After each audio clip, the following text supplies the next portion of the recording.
അറബിക്കടലും Hormuz കടലിനും ചുറ്റുമുള്ള പ്രദേശങ്ങളിൽ വീണ്ടും സംഘർഷം ശക്തമാകുന്ന സാഹചര്യമാണ് ഇപ്പോൾ രൂപപ്പെട്ടിരിക്കുന്നത്. അമേരിക്കയും ഇറാനും തമ്മിലുള്ള പ്രശ്നങ്ങൾ ദിവസേന കൂടുതൽ കടുപ്പിക്കുകയാണ്.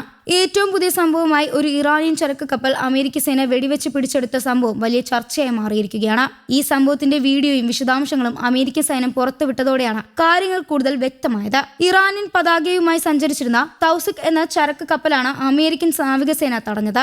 ഈ കപ്പൽ ഇറാനിലെ ഒരു പ്രധാന തുറമുഖമായ ബന്ദർ അബ്ബാസ് ലക്ഷ്യമാക്കി പോകുകയായിരുന്നുവെന്ന് അമേരിക്ക വ്യക്തമാക്കി. അറബിക്കടലിന്റെ വടക്കൻ ഭാഗത്തെ ഏകദേശം 17 നോട്ടിക്കൽ മൈൽ വേഗത്തിൽ സഞ്ചരിക്കുകയായിരുന്ന ഈ കപ്പൽ അമേരിക്കയുടെ നാവിക ഉപരോധം ലംഘിക്കാൻ ശ്രമിച്ചതായി ആരോപിച്ചാണ് അമേരിക്ക സേന ഇടപെട്ടത്. US സെൻട്രൽ കമാൻഡ് പുറത്തിറക്കിയ വിവരങ്ങൾ പ്രകാരം കപ്പലിനെ ആദ്യം തടയാൻ നിരവധി മുന്നറിയിപ്പുകൾ നൽകിയിരുന്നു. അമേരിക്കൻ യുദ്ധക്കപ്പലായ USS പ്രൂവൻസ് ആണ് ഈ ദൗത്യത്തിന് നേതൃത്വം നൽകിയത്. കപ്പലിലുള്ളവരുടെ പലതവണ റേഡിയോ വഴി മുന്നറിയിപ്പ് നൽകിയെങ്കിലും തൗസിക്കിലെ ജീവനക്കാർ അത് പാലിച്ചില്ല എന്നാണ് റിപ്പോർട്ട്. ഏകദേശം 6 മണിക്കൂർ നീണ്ടുനിന്ന ഈ മുന്നറിയിപ്പുകൾക്ക് ശേഷമാണ് അമേരിക്ക കൂടുതൽ കടുത്ത നടപടി സ്വീകരിച്ചത്.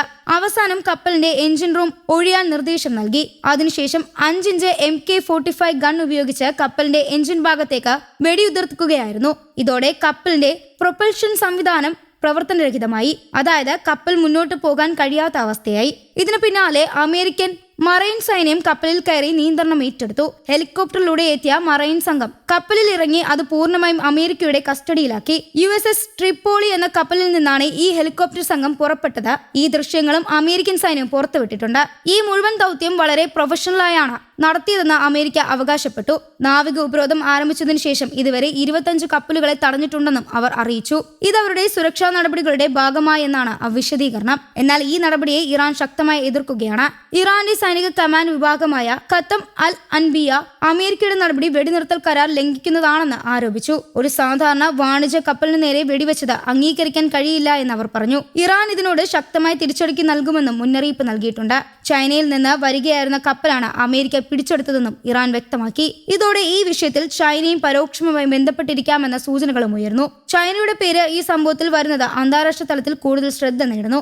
ഇതിനിടെ അമേരിക്കയും ഇറാനും ആരോപണങ്ങൾ ഉന്നയിക്കുന്നുണ്ട്. ഹോർമൂസ് കടലിടുക്കിൽ അമേരിക്ക കപ്പലുകൾക്ക് നേരെ ഇറാൻ വെടിവെച്ചതായും അത് വെടിനിർത്തൽ കരാർ ലംഘനമാണെന്നും അമേരിക്കൻ പ്രസിഡന്റ് ഡൊണാൾഡ് ട്രംപ് ആരോപിച്ചു. ഈ പരസ്പര ആരോപണങ്ങൾക്കിടയിലും ഇരു രാജ്യങ്ങളും തമ്മിൽ നടക്കാനിരിക്കുന്ന ചർച്ചകൾ ഇപ്പോൾ അനിശ്ചിതത്വത്തിലായിരിക്കുകയാണ്. ഇസ്ലാമാബാദിൽ നടക്കുമെന്ന് കരുതിയെന്ന 2ാം ഘട്ട ചർച്ചകൾ ഇനി നടക്കുമോ എന്നത് വ്യക്തമല്ല. അമേരിക്കൻ പ്രതിനിധി സംഘം ഇസ്ലാമാബാദിലേക്ക് പോകുന്നുവെന്ന് ട്രംപ് അറിയിച്ചിരുന്നു. എന്നാൽ ഇപ്പോൾ ചർച്ചയിൽ പങ്കെടുക്കില്ല എന്ന നിലപാടാണ് ഇറാൻ.